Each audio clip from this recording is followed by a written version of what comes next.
Bueno, José, en primer lugar, muchas gracias por este momento. Y a 40 años de Malvinas me gustaría conocer y saber cuál es tu sensación, tu sentimiento, si es que lo hay. Hola Pablo, buenas tardes. Un gusto compartir este momento con vos, ¿no? Bueno, a 40 años de un nuevo aniversario de la gesta de Malvinas, las sensaciones son fuertes, las emociones son bastante duras, digamos, porque bueno, todos los recuerdos afloran y entonces las emociones de reencontrarnos, de estar en comunicación más fluida con los compañeros y eso hace que bueno, se nos hace un poco más difícil, ¿no? Pero tenemos todas las expectativas puestas en este aniversario y creo que desde los centros se está trabajando para este acto, ¿no?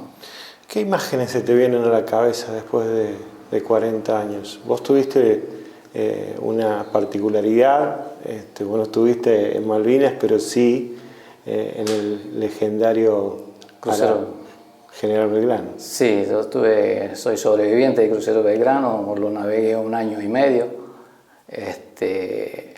Las imágenes son permanentes, ¿no? Esas cosas es una mochila que llevamos de por vida, ¿no? Siempre nosotros hablamos del tema de Malvinas y seguramente esta casa en la que hoy estamos acá es el centro de contención de cada uno de los veteranos, ¿no? Es decir, andamos en la calle y obviamente la gente nos reconoce, pero el tema Malvinas acá dentro de nuestro centro es todos los días y siempre el tema, ¿no? Cuando van a las escuelas, ¿qué es lo que y hablan con los chicos y hablan con las generaciones que obviamente son muy nuevas? ¿Qué es lo que les preguntan? Ellos siempre nos preguntan, obviamente, lo relacionado a lo bélico, ¿no? A lo que pasó, y muchos también hacen hincapié en la edad de los veteranos, porque se ha hablado mucho de lo que han sido los chicos de la guerra, sí, en realidad, ¿no? ¿Estás de acuerdo con eso? No, yo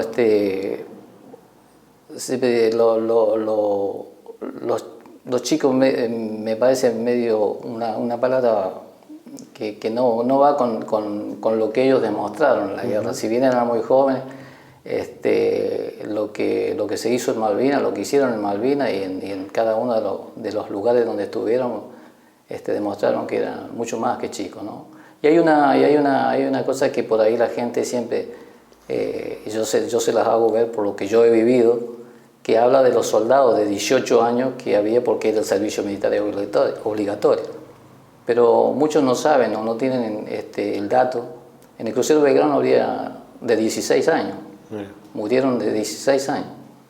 Porque en ese tiempo entraban a la escuela de suboficiales con 15 años. Se hacía 1 año de escuela, después se embarcaba 1 año y después se regresaba a terminar la especialización de lo que cada uno elegía y el secundario de aquellos que no lo tenían. Y había de 16 años también. Bueno, yo te interrumpí, pero me ibas a contar cómo era el encuentro con los chicos, las nuevas generaciones, cuando iban a las escuelas. Sí, ellos siempre nos preguntan, y obviamente si uno que lo ha vivido sabe lo que son las miserias de la guerra y lo que se ve, ¿no? En el caso mío, dentro del crucero Belgrano, me puedo imaginar que hay el primer torpedo, el impacto mata a 270 compañeros y todo eso produce una gran explosión, un incendio impresionante dentro del buque, y esa explosión, esa onda expansiva produce quemaduras y produce a quien iba encontrando por el camino, iba quemando y todas esas cosas. Muchas veces esas cosas por ahí nosotros tratamos de manejar más cuando son chicos, ¿no? Ya cuando son secundarios y eso también se puede hablar, pero cuando son chicos tratamos más el tema de la supervivencia, cómo logramos salir de situaciones tan dramáticas y tan difíciles para nosotros, ¿no? Teniendo en cuenta que que estábamos en balsas y teníamos un mar de 10 metros la ola y 100 kilómetros por hora los vientos, ¿no? Sensación térmica de 20 grados bajo cero, era toda una odisea. Entonces, sobre eso es lo que más hablamos con ellos, ¿no? No tanto esas otras vivencias que las hemos pasado, ¿no? Las hemos vivido, porque cualquiera que ve una película de guerra, ve lo que pasa, bueno, exactamente esas cosas se ven adentro del buque y uno las tuvo que vivir, las tuvo que manejar, tuvo que agarrar gente herida, quemada, fallecido, y esas cosas se tenían que manejar. Pero bueno, esas cosas por ahí en los colegios, cuando se tratan de los más chicos, es decir, siempre se habla más del tema Malvinas, del orgullo que sentimos de haber participado en la recuperación de Malvinas y de lo que nosotros queremos dejarle a ellos para que ellos sigan levantando la voz por Malvinas y que podamos algún día recuperarlas por la vida diplomática como tiene que ser, ¿no? ¿Qué función cumplías en el crucero de Belgrano y cómo recordás el momento del impacto y el hundimiento? Yo estaba en la parte de propulsión, mi especialidad era en motores y turbinas, y en la parte de propulsión del buque estaba yo, y creo que una de las cosas que yo siempre digo, que de esos momentos únicamente nos sacó Dios de ahí, de la forma en cómo se dieron las cosas, ¿no? Y el hecho del mío fue también muy particular, es decir, porque el primer impacto da en la parte de popa y atraviesa la parte de popa y agarra la máquina a la cual yo trabajaba. Esto ocurre a las 4 de la tarde, yo tenía que bajar a ese horario, tenía que bajar a la guardia, y a mí me agarra caminando hacia la guardia. Sí, todos mis compañeros de la máquina fallecieron todos. Una cuestión sí. de minutos, digamos, ¿no? Todos los que estaban en la guardia fallecieron. Todos compañeros con los que obviamente teníamos 1 año y medio de trabajar juntos todos los días y compartir las navegaciones, y con otros que había venido hacía 1 año y medio al buque. Yo había estado en Ushuaia, había estado con ellos, compañeros, porque yo estaba haciendo la carrera en su momento. Y había venido de pase al crucero Belgrano, habíamos venido juntos después de haber pasado también el tema del conflicto del Beagle con Chile en Ushuaia, en el canal de Beagle. Veníamos de allá y bueno, éramos muy amigos, muy compañeros, y nos tocó la suerte de estar en el mismo buque, en los mismos compartimentos. Así que bueno, de un momento a otro no tenerlos más, y eso es lo que nos ha quedado, ¿no? Y a vos, el destino, Dios, como decís vos, quiso que te quedaras, porque por una cuestión de minutos sí, hubiera sido una de las víctimas. Fueron minutos, porque cuando hace el impacto, a mí me agarra caminando en un pasillo casi a 30 metros de la máquina, me tira, pego yo unos mamparos, caigo y cuando me levanto el buque se empieza a escorar, produce la segunda explosión, el segundo torpedo. Rápidamente se escora el buque. Entonces cuando yo intento pasar para seguir caminando, que era a su vez mi puesto de combate también en la misma máquina, era imposible porque la onda expansiva avanzaba y quemaba y levantó todas las cubiertas, digamos, los pisos de las máquinas para arriba, levantó todo y quedó sin energía el buque, quedó inerte, quedó muerto el buque. No se podía caminar más de 2 pasos o 3 pasos si no veías nada. ¿Pensaste que te ibas? Sí, en esos momentos uno no piensa en eso, simplemente piensa en lo que tiene que hacer. Yo en ese momento, al no poder seguir para el lado de la máquina, me volví hacia los sollados, son los tipos de dormitorios. A los sollados, porque sabía que había muchos compañeros que estaban ahí, y volví para ayudar ahí en los sollados. Y bueno, al ver que ya se estaban despejando y cada uno intentaba salir y seguir su camino por donde se tenía que salir, ¿no? Había muchos que se quedaron, no tenían luz, yo sí tenía la linterna y ayudaba a salir, ¿no? Después volví con 3 o 4 más de ellos, intenté pasar hacia la máquina, pero se escuchaban mucho, había mucho ruido y gritos, ¿no? Se escuchaba muy abajo porque era muy profundo, la máquina va muy abajo, de la parte de abajo de la línea de flotación, ¿no? Y no se podía subir y rápidamente el buque se escoró. Nosotros decimos escorar cuando se inclina el buque, ¿no? Por los impactos tan certeros que fueron fuera de las corazas y haber abierto semejantes boquetes. Entonces embarcaba demasiada agua y justo en la parte había agarrado donde la zona de hangar, ese el hangar donde no había nada, y el agua rápidamente se penetró y eso hizo que se escorara rápidamente el buque. Nosotros siempre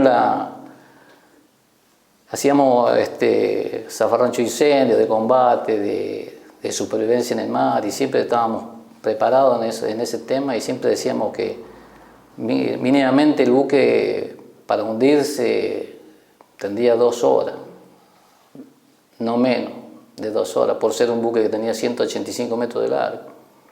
Y esto que pasó sucedió en 45 minutos. Así que todo eso que podías hacer en 2 horas, nosotros lo reducimos a 45 minutos y tenías que hacerlo rápido y ver cuál era la mejor opción, la mejor solución para hacerlo. Nos daba toda la pauta de que la teoría no nos servía, era la práctica, nos había cambiado lo que era en teoría, ¿no? Al escorarse el buque uno tenía que desembarcar del lado contrario de que se estaba hundiendo y era imposible desembarcar por ese lado porque era la altura que tenían las balsas, tiraron una balsa y se fue abajo del buque. Entonces cuando compañeros que se tiraron ahí se fueron para abajo del buque. Se habló mucho de un supuesto crimen de guerra por la ubicación que tenía el Belgrano en su momento. Digamos, ¿qué es lo que pasó? No, yo no lo considero un crimen de guerra. Yo creo que es un buque que estaba preparado para el combate. Si bien era un buque antiguo, tenía muchísima artillería que no tenían los otros buques. Y creo que fue un golpe certero y a la vez psicológico para las fuerzas, ¿no? Eso era lo importante, ¿no? Ese buque tenía 15 boques que nosotros decimos de cañones de 6 pulgadas que tenían en alcance hasta de 20 kilómetros. Y las fragatas que ellos traían tenían 12 o 14 kilómetros, es decir, era importante.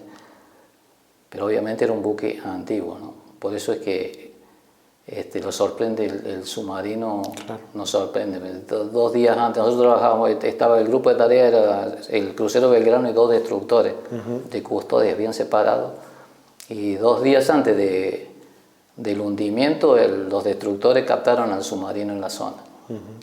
Desde el momento que estábamos haciendo combustible los buques, el submarino estaba en la zona, nos estaba siguiendo y obviamente se hizo una maniobra de evasión que se llama y se perdió. Es decir que el submarino, como cuentan después los libros, es que nos venía siguiendo hacía varios días que nos tenía.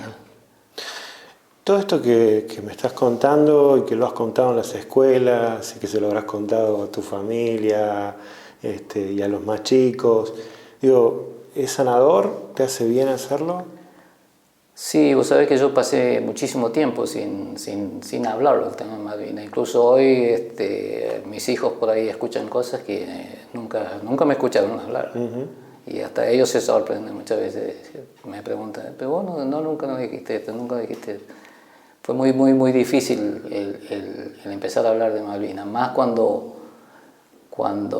venían estas fechas y se hablaba siempre de los chicos de la guerra y que para qué fueron, que el río, que esto y que aquello. Entonces como que uno medio se escondía, se escapaba de eso. Eso me pasaba a mí, me escapaba de las conversaciones. Yo me vine de baja, dejé la carrera, navegué unos años más en el portaaviones y me vi que no estaba en condiciones de seguir navegando, entonces tuve que volver a tratar de reinsertarme en la sociedad, que también fue bastante duro, ¿no? Fue lo más duro quizás, sí. ¿no? sí, durísimo para volver a San Luis y insertarme en la sociedad, tener trabajo, me costó muchísimo. ¿Por qué? Porque fíjate que en esa época había muchas fábricas en San Luis y había trabajo, pero había dos problemas, así que vos ibas te mandaban, las empresas te mandaban a un médico y a un psicólogo, te hacían un test psicológico y ese era seguro que yo al menos no lo aprobaba, ¿no? Pues, propio del estrés postraumático, ¿no? Porque había salido con bastantes dificultades porque justamente a causa de eso dejé de navegar, ¿no? Porque podía haber... Si bien dejaba la Armada, podía haberme ido a la Marina Mercante, que es un buen... se navega y se gana bien y todo eso, pero el problema que tenía yo no me permitía navegar, ¿no? Eran en el barco las pesadillas y todo eso. Y cuando volví a San Luis también me costó más de año y medio encontrar trabajo y también tuve la suerte de encontrarme con alguien dueño de una empresa que viajó por casualidad con un amigo mío y él le comentó a esa persona del tema de lo que pasaba y esa persona, ese hombre le dijo que me presentara en la empresa al otro día. Pero yo ya había recorrido muchas empresas, como le decía, como que ya estaba curado de espanto, le decía, no, déjame que... No, me decía, dice, tenés que ir. Y una de las grandes empresas que hay acá en San Luis, que todavía permanece, que es la Bande. Y el dueño de esa empresa, que era don Juan Casella, un señor italiano que había venido de Europa huyendo de la guerra, había llegado a crear toda esa empresa y él fue quien me recibió y me dio trabajo sin ni siquiera tener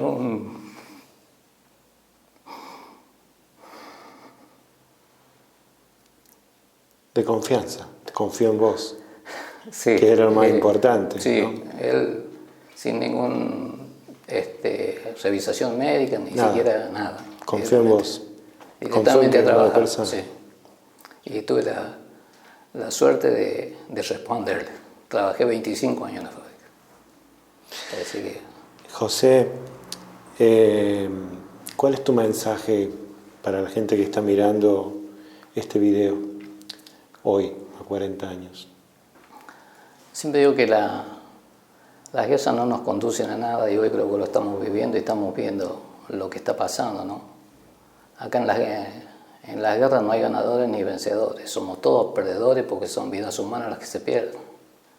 Siempre digo que las cosas hay que buscarlas por la vía diplomática y buscar